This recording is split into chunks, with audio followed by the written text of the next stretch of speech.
The history point में आज शहाबुद्दीन मोहम्मद शाहजहां, वो महान मुग़ल बादशाह जिसने भारत में आर्किटेक्चर के स्वर्णिम युग की शुरुआत की थी।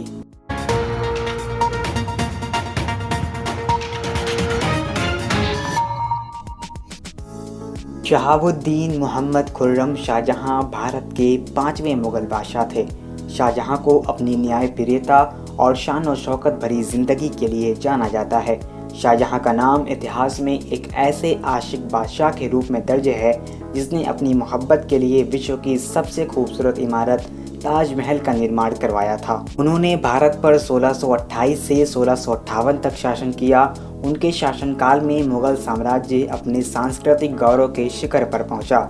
हालांकि शाहजहां को उनकी आर्किटेक्चरल उपलब्धियों के लिए ज़्यादा याद किया जाता है। शाहजहां ने कई स्मारक बनवाए जिनमें सबसे प्रसिद्ध ताजमहल है, जिसमें उनकी सबसे करीबी पत्नी मुमताज़ महल की समाधि है। वो शाही खजाने और कोहिनूर जैसे कई कीमती हीरों के मालिक थे, इसीलिए उन्हें इतिहास का सबसे धनी व्यक्ति भी कहा जाता है। शाहजहां का जन्म 5 जनवरी 1592 को वर्तमान पाकिस्तान के लाहौर में हुआ था। वो जहांगीर के सबसे छोटे पुत्र थे जिन्हें कला स्थापत्य में गहरी रुचि थी। लगभग 15 साल की उम्र में शाहजहां ने आरजुमंद बानो बेगम से सगाई की और 5 साल बाद उसी से शादी कर ली। आरजुमंद बानो बेगम ही बाद में मुमताज़ महल के नाम से मशहूर हुई। आरजुमंद बानो का संबंध एक फ़ारसी कुलीन परिवार से था। उनके पिता जहांगीर के मुख्यमंत्रियों में से थे। जहांगीर की मौत के बाद नूरजहां और शाहजहां में सत्ता संघर्ष हुआ और शाहजहां ने नूरजहां को कैद करवा दिया और ख़ुद मुग़ल सल्तनत पर विराजमान हो गए। शाहजहां के दौर को भारत का एक समृद्ध और खुशहाली भरा युग माना जाता है। शाहजहां अपनी पत्नी मुमताज़ महल से बहुत प्यार करते थे। मुमताज़ महल शाही मामलों में शाहजहां की मदद भी किया करती थी, जिसका प्रभाव शाहजहां के कुछ फैसलों में भी देखने को मिलता था। सत्ता संभालने की लगभग 3 साल बाद मुमताज़ महल की मृत्यु हो गई। मुमताज़ की मृत्यु से शाहजहां बुरी तरह टूट गए थे। इतिहासकारों ने शाहजहां के उस समय को पैरालाइज्ड बाय ग्रीफ और वीपिंग फिट्स अर्थात दुख से लकवाग्रस्त और रोने के दौर के रूप में वर्णित किया है। मुमताज़ को जैनबाबाद के एक चहार दीवारी में दफना दिया गया। उनकी मृत्यु ने शाहजहां को ताजमहल बनाने के लिए प्रेरित किया, जहां बाद में मुमताज़ महल को दफना दिया गया। शाहजहां ने अपने दौर में कोई बड़ी जंग नहीं लड़ी, बावजूद इसके उन्होंने अपनी सेना को बहुत ही शक्तिशाली बना लिया था। शाहजहां के दौर में मुग़लों के पास बंदूक और तोपखानों से लैस लगभग 10 लाख की पैदल सेना और 1,85,000 के करीब घुड़सवार थे। शाहजहां के शासनकाल में भारत एक विशाल सैन्य उत्पादक साम्राज्य बन गया था।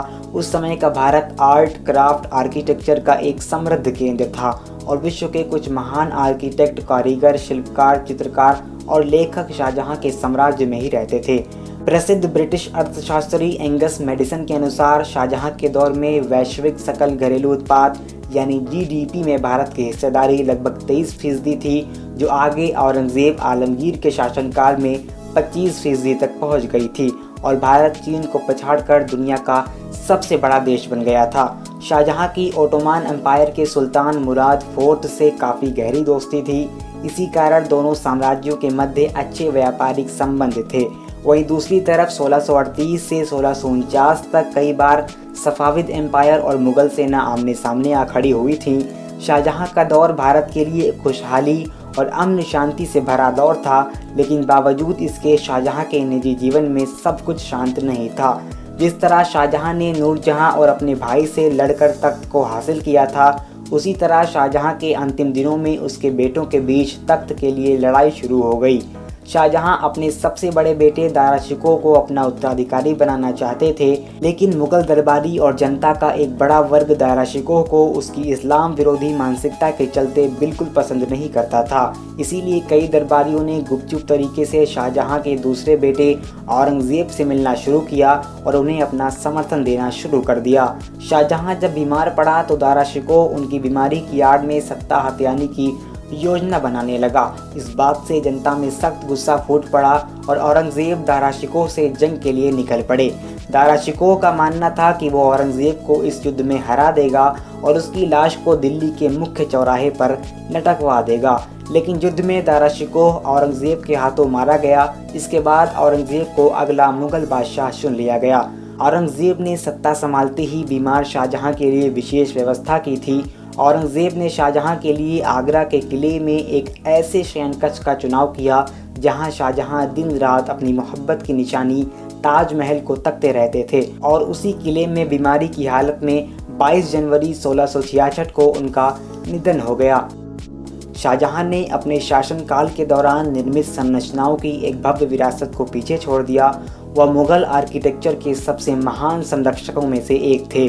उनकी सबसे प्रसिद्ध इमारत ताजमहल थी, जिसे उन्होंने अपनी पत्नी महारानी मुमताज़ महल की याद में बनवाया था। ताजमहल के निर्माण के लिए दुनिया भर से बड़े बड़े आर्किटेक्ट को बुलवाया गया था, जिसमें सबसे बड़ा नाम उस्ताद अहमद लाहौरी का था। इमारत को पूरा होने में 20 साल लगे और इसका निर्माण ईंटों के नीचे सफ़ेद संगमरमर से किया गया था।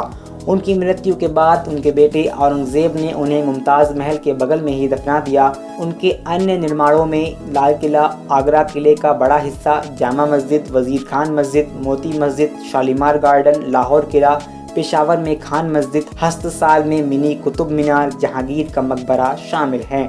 इसके अतिरिक्त पीकॉक थ्रोन, तख्त थ्रोन का निर्माण भी शाहजहां ने कराया था। शाहजहां ने अपनी आर्किटेक्चर की कई उत्कृष्ट कृतियों पर पवित्र कुरान की आयतों को भी लिखवाया था। वर्तमान पाकिस्तान के सिंध प्रांत के कराची में स्थित शाहजहां मस्जिद के निर्माण में शाहजहां ने अपनी शानदार आर्किटेक्चर महारत का परिचय दिया था। यह मस्जिद लाल रंग की ईंटों से बनाई गई है, जिसमें नीले रंग की टाइलों का उपयोग किया गया है। इस मस्जिद में कुल 93 गुंबद हैं और यह दुनिया की सबसे बड़ी मस्जिदों में से है जिसमें इतने सारे गुंबद हैं। इसे बनवाते समय इकोस्टिक्स का भी ध्यान रखा गया है। गुंबद के एक छोर के अंदर बोलने वाले व्यक्ति को दूसरे छोर पर सुना जा सकता है। 1993 से यह मस्जिद यूनेस्को की वर्ल्ड हेरिटेज लिस्ट अर्थात विश्व धरोहर सूची में अस्थायी रूप से शामिल है। यूं तो मुगलों पर भारत की संपत्ति को लूटने का आरोप लगता रहा है। व्हाट्सएप यूनिवर्सिटी का कारोबार बढ़ने के साथ साथ इस हवाई दावे को और भी बल देकर प्रस्तुत किया जा रहा है, जबकि हकीकत यह है कि भारत सरकार जिन स्मारकों से हर साल करोड़ों रुपयों का रेवेन्यू जनरेट करती है, उनमें शीर्ष 5 स्थानों पर मुसलमानों के द्वारा बनवाए गए स्मारकों का कब्जा है। अकेला ताजमहल हर साल लगभग 50 करोड़ रुपयों से ज़्यादा का रेवेन्यू भारत सरकार की झोली में डालता है। इसके अतिरिक्त हर स्वतंत्रता दिवस पर प्रधानमंत्री को मंच देने वाले लाल किले से भारत सरकार हर साल लगभग 15 करोड़ रुपए कमाती है।